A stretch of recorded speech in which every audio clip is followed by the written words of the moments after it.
Selamat siang Bang Taji. Yang Akhirnya Laman Inspirasi bisa main-main nih ke kebun kelompok tani Sanak Sejahtera ya.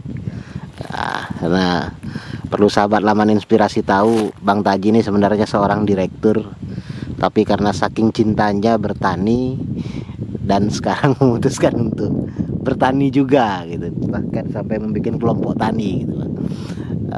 Tadi saya sudah sedikit wawancara dengan ngobrol lah sedikit-sedikit dengan salah satu anggota kelompok tani ini tentang musibah banjir yang menimpa ini, dan kami dengar sangat memprihatinkan ya, sangat menyedihkan gitu. Banjir sampai berkali-kali, 4 kali gagal ya. Bedeng sampai 2 kali, pembibitan gagal sampai 2 kali. Itu. Nah, cuman nggak akan bicara itu lagi sama Bang Taji. Mungkin saya akan, karena kalau ngomong dengan Bang Taji ini kan, ketika Bang Taji membuat sesuatu pasti nggak mungkin hanya gitu-gitu aja. Ketika hanya bikin kebun cabai kan nggak mungkin lah hanya bikin kebun cabai, itu pasti hal yang remeh-temeh, itu kerjaan. Kalau direktur suara institut membuat sesuatu kan pasti punya konsep yang lebih matang dan lebih dalam gitu. Nah, perkebunan ini mau dijadikan seperti apa sih Bang Taji? Ya sebenarnya biasa kayak seperti petani biasa sebenarnya. Ya kita pengen petani, pengen nanam cabai, tanam semangka, nanam lain-lain sebenarnya. Cuman kan karena kita biasa bersentuhan dengan kawan-kawan di luar, hanya penamaan saja, istilahnya ya pilihan-pilihan nama. Kita ngasih nama ya agroforestry lah kalau bahasa bukunya atau bahasa tulisannya. Ya cuman bagi kita di Kabupaten Melawi sebenarnya konsep agroforestry ini ya mirip-mirip dengan konsep keloka atau konsepnya temulawak. Yang beda lah. Cuma kita pengen ada sentuhan manajemennya. Tapi ini kan baru rencana Bang Ateng, baru rencana. Sebenarnya malu juga untuk dibicarakan gitu. Untuk kita bicara sesuatu project plan atau master plan yang baru mulai dirancang. Ya kita baru hanya mampu membuka lahan untuk nanam cabai ya, itu yang pastinya gitu. Kalau bicara utuhnya memang konsepnya ya agroforestry atau model temulawak atau keloka lah gitu. Yang konsep lokalnya. Ya malu juga untuk dibicarakan karena boleh dilihat ini kan masih utuh. Kita baru mulai sekitar, sebenarnya mulainya itu udah lama, tapi kita ini banyak gagalnya gitu. Kita pernah pengen bikin, para pendiri suara itu pernah mikirnya untuk sekolah berbasis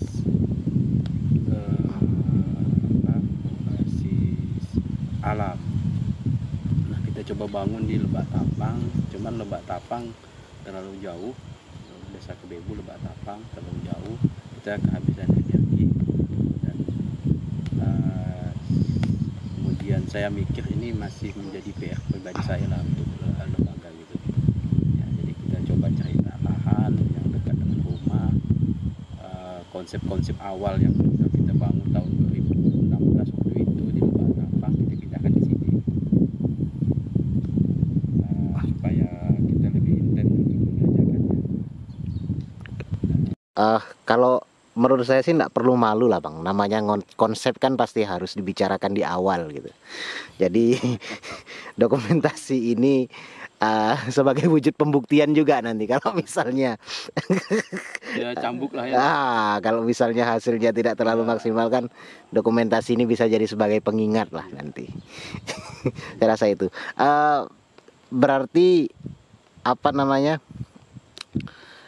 ini adalah PR Nuan nganggap ini PR Nuan sebagai direktur Suar Institute, karena Suar Institute pernah sempat merencanakan membuat sekolah sekolah pertanian tapi dengan konsep yang berbeda gitu ya, dengan pendidikan yang sudah ada. Nah, itu pembedanya seperti apa, Bang? Mungkin sahabat Laman Inspirasi juga pengen tahu sekolah konsep seperti apa lagi yang dipikirkan Suar Institute ini. Itu dia tuh yang menjadi bumerang bagi kami. Ya ini belum apa-apa gitu, belum apa-apa. Seharusnya kan kita menanam cabai, kemudian cabai kita berhasil, menanam cabai lagi berhasil, menanam cabai berhasil. Kemudian dari situlah kita baru bisa ngajarkan orang untuk menanam cabai gitu. Tapi dengan prosesnya hari ini kita gagal terus ya, artinya kita belum, artinya konsep yang ingin kita lakukan sebenarnya berbagi ilmu ketika kita memang berhasil gitu.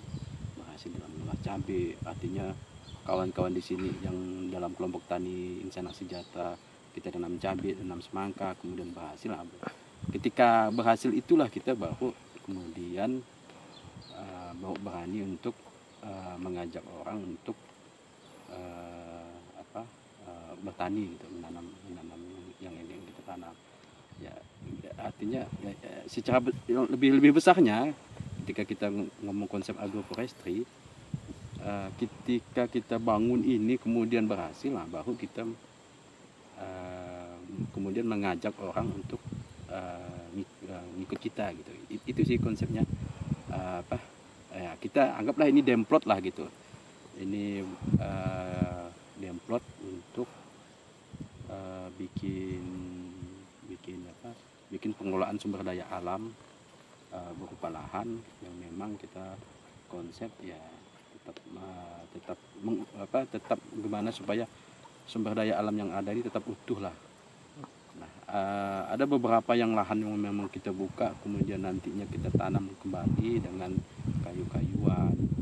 Kemudian ada beberapa misalnya itu kayu-kayuan yang tetap utuh kita pertahankan, tidak akan kita tebang, tetap utuh di situ. Kemudian beberapanya juga kita mau tanam, ya, termasuklah misalnya di kita belum bisa di sini di Melawi secara massal belum pernah ada nanam buah naga misalnya, tapi di beberapa tempat di Melawi udah ada pernah berhasil. Nah, kita pengen nanam itu, kemudian kita pengen nanam kopi, bikin sawah gitu. Banyak hal yang ingin kita lakukan di lahan ini. Ya, sekali lagi ini baru rencana gitu, ini baru rencana, dan ya itu tadi sebenarnya untuk dibicarakan hari ini juga kita lagi ngomong kosong nih gitu. Kita lagi ngomong kosong, lagi bicara konsep, bicara perencanaan lah pastinya. Berarti bisa dikatakan konsep pendidikan yang Suar rencanakan itu adalah konsep pendidikan berbasis pengalaman, Bang, ya, bisa dikatakan seperti itu. Ya. Sekali lagi kita hanya pengen ada demplot itu aja, karena memang karakter masyarakat kita ini kan peniru. Nah, kita pengen bikin sesuatu yang bisa dicontoh. Hanya seperti itulah. Kita pengen ada sesuatu yang dijadikan contoh. Kalaupun kemudian nanti berlanjut dan bisa terwujud menjadi sebuah sarana pendidikan, ya paling kita ajak petani untuk nyangkul di sini, untuk menanam di sini, gitu.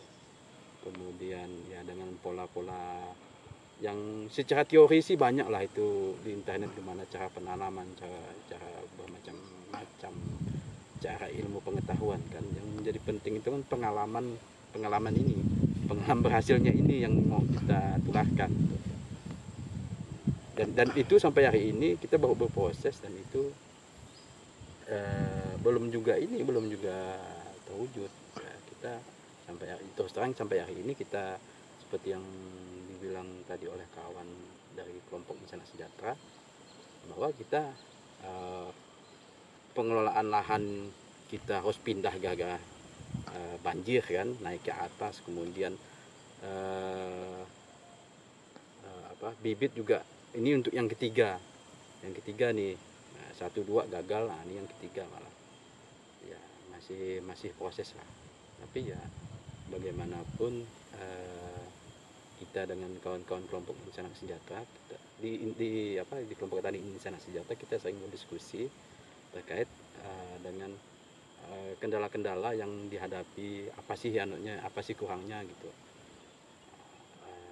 Itu yang sering kita diskusikan. Memang proses keilmuannya di Insan Anak Sejahtera itu mulai terbangun. Kita walaupun ngomong santai misalnya malam-malam misalnya di rumah Moksem, di rumah Bang Bujang, atau di rumah saya, ya kita ngomongkan kendala di lapangan, kemudian kita nyari referensi gitu. Harapan kita memang terbentuklah pertanian yang memiliki keilmuan gitu. Nah, keilmuan itu nantinya yang tergodok dalam sebuah pengalaman yang nantinya kita transfer ke petani-petani. Seperti itu berarti bertani ini inginnya menjadi role model bagi petani-petani yang lain gitu. Ya. Ingin mendapatkan ilmunya. Jadi Nuan bertani ini ingin mendapatkan ilmunya sehingga bisa dijadikan role model untuk petani-petani yang lain, sehingga bertani itu tidak sesengsara yang ada loncatan proses gitulah intinya kan. Harapan Nuan kan bagi petani-petani ini ada lompatan proses gitu, karena kegagalan-kegagalan yang Nuan rasakan gitu kan. Nah, karena ini pasti kan sampai detik ini udah menghasilkan beberapa ilmu gitu. Otomatis kan setelah ini ketika Nuan ingin bertani lagi enggak mungkin tanpa melihat kondisi tanahnya dulu, karena daerah kita rawan banjir. Otomatis ketika kapan-kapan kalau mau bertani pasti akan diperhatikan dulu kondisinya agar tahu daerah itu banjir atau enggak. Minimal itu ilmu pertama lah yang bisa Nuan bagikan ke masyarakat nanti. Dan ini juga kita sering ketemu petani di lapangan, juga kita mencari pembelajaran yang baik lah dari petani-petani kita. Misalnya kita ngobrol-ngobrol dengan kawan-kawan di Piawas, bahwa ada beberapa pisang, misalnya dia bilang ada beberapa pisang yang tidak bisa ditanam di daerah yang sering banjir karena berpengaruh kepada kualitas buah. Tapi ada beberapa pisang yang bisa ditanam. Kalau pisang kepuk misalnya, kang nipah, ditanam di daerah banjir, itu kualitas buahnya kurang, tapi tanaman pisang lainnya bisa. Kita juga sebenarnya selain kita mencoba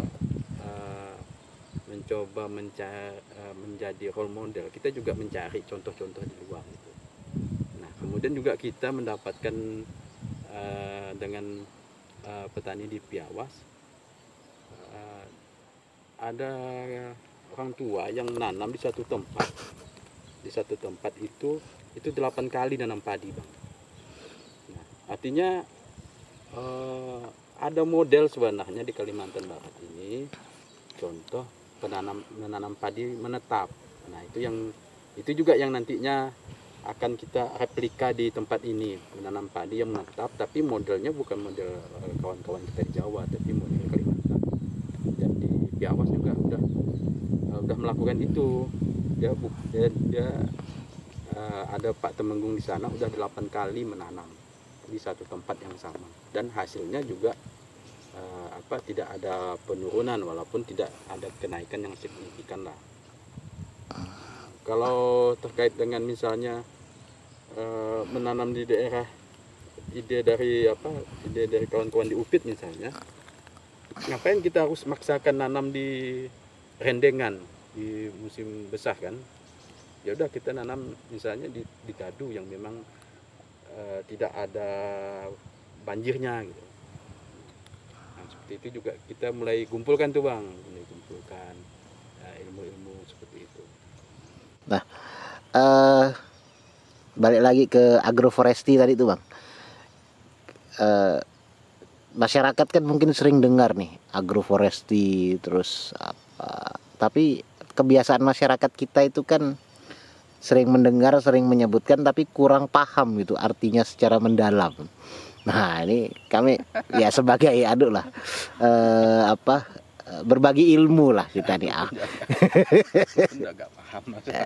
Tapi kan sedikit banyak pasti tahu lah. Kalau nggak paham tuh pura-pura aja lah kayaknya. Apa sih bang sebenarnya agroforestry itu? Memadukan antara pertanian dengan hutanan. Hutanan ini kan identik dengan kawasan yang masih ada pohon-pohon, ada kayu-kayuan. Kalau agro ya hortikultura, pertanian, padi misalnya, pangan, itu agro kan. Kalau forest ya agroforest itu ya ada kayu-kayunya misalnya kayak gini. Bukan hanya mempertahankan kayu yang ada, juga mungkin bisa juga menanam kayu-kayu yang ada, menanam kayu-kayu baru gitu. Cuman yang penting itu saya lihat dalam pengelolaannya itu yang memang harus ramah lingkungan ya, atau harus organik gitu. Konsep organik ini yang juga artinya selaras dengan alam lah, seperti itulah yang coba juga kita dorong. Nah, pengalaman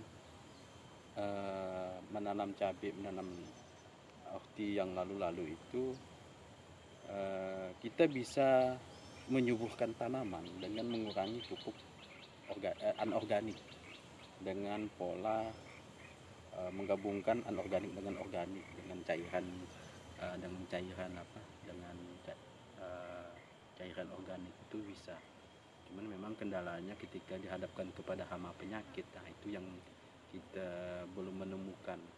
Tapi belum menemukan pengendalian secara organik. Tapi ya kita akan melakukan itulah, akan berbagi, akan mencoba mencari ilmu dari yang lain gitu.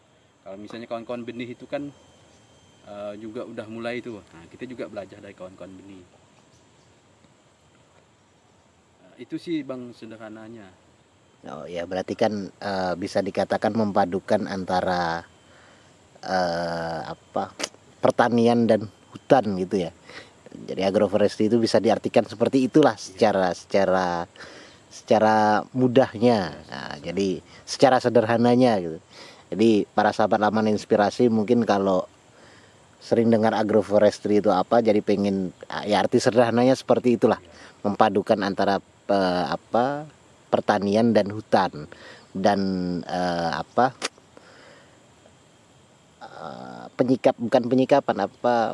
perlakuan terhadap pertaniannya adalah dengan bentuk ramah lingkungan. Nah, seperti itu. Jadi bisa diartikan seperti itulah kira-kira ya bang. Ya. Nah ini pertanyaan terakhir mungkin bang. Ini kan di kebun nih, tapi kok bisa ada bendera merah putih di atas nih, gimana? Ini baru kali ini saya melihat kebun ada bendera merah putih, itu baru di sini. Ya, kita ini kan NKRI harga mati Pak. Harus lah itu. Apa sesederhana itu bang? Apa motivasinya? Apa kok bisa ada bendera di kebun tuh apa? Apakah? Ya itu tadi bagi kita ya Indonesia, kita tetap Indonesia lah. Tetap Indonesia, kemudian kita bangun ini juga konteksnya untuk Indonesia lah. Muluk-muluk ya. Berarti bisa kayak sok-sokan kali. bisa dikatakan petani insana sejahtera nih NKRI banget gitu lah. Nggak ada petani yang masang bendera merah putih di kebunnya, itu nggak ada. Kayaknya seluruh Indonesia baru di sinilah saya nemu ada bendera di luar biasa. Ada 2 lagi bendera itu, nggak hanya 1. Kok bisa kepikiran mbak bendera ke sini, itu gimana bang ceritanya? Ya, apa ya?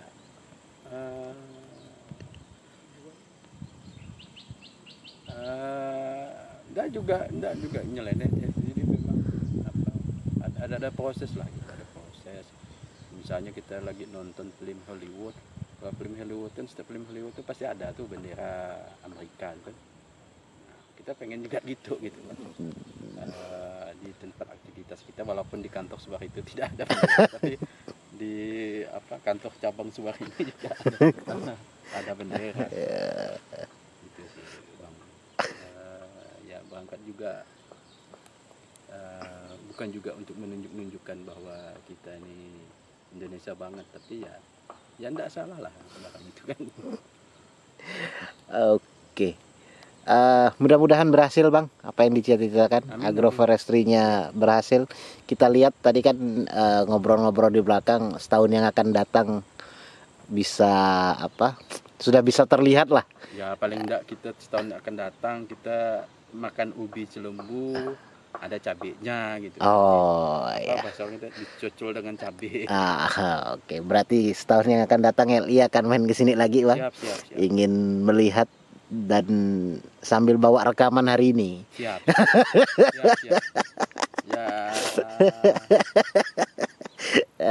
Oke. Makasih Bang, waktunya di tengah tertimpa bencana dan ingin melihat kondisi lahan, LI diberi kesempatan untuk ikut main-main ke sini dan mudah-mudahan yang dicita-citakan tercapai. Amin. Dan mudah-mudahan nggak banjir lagi. Nah, terakhir lah Bang, pertanyaan terakhir lagi nih. Komentar tentang banjir Bang, gimana?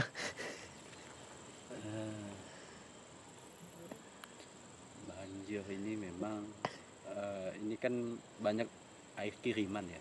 Oke, intensitas hujan tinggi ya.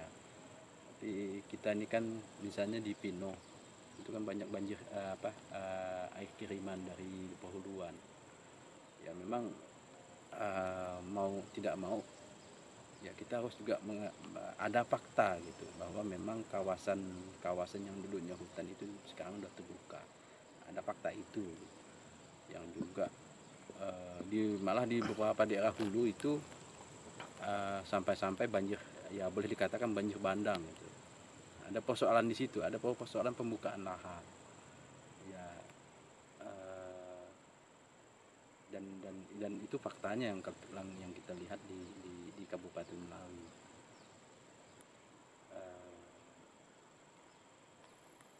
Ya untuk ini kemudian tidak terulang atau mengurangi dampak banjirnya, memang ya dari sekarang kita harus berbuat ya. Itu tadi salah satunya, contohnya adalah konsep pertanian agroforestry misalnya kan, bertani juga, buka lahan juga, tapi keberadaan hutan, fungsi hutan itu juga harus kita pertahankan.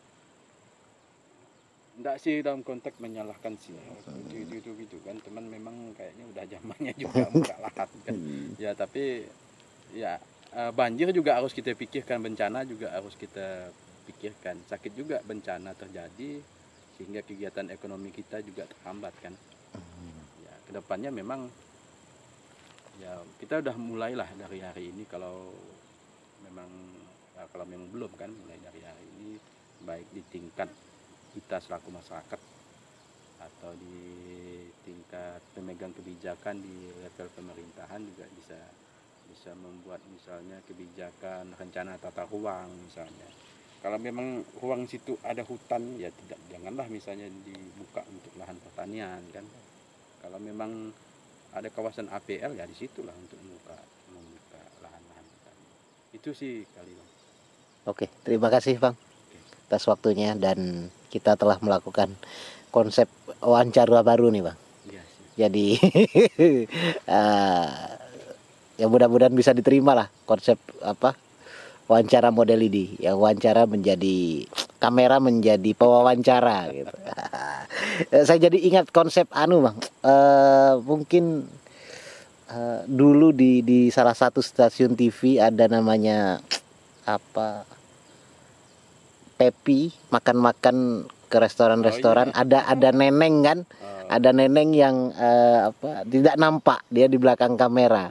Nah, ini nampaknya saya jadi teringat itu dengan model wawancara ini. Mudah-mudahan ini jadi konsep wawancara yang menarik. Terima kasih Bang sekali lagi, dan terima kasih juga buat para sahabat Lamaran Inspirasi sudah menonton video ini sampai selesai. Terima kasih dan assalamualaikum warahmatullahi wabarakatuh.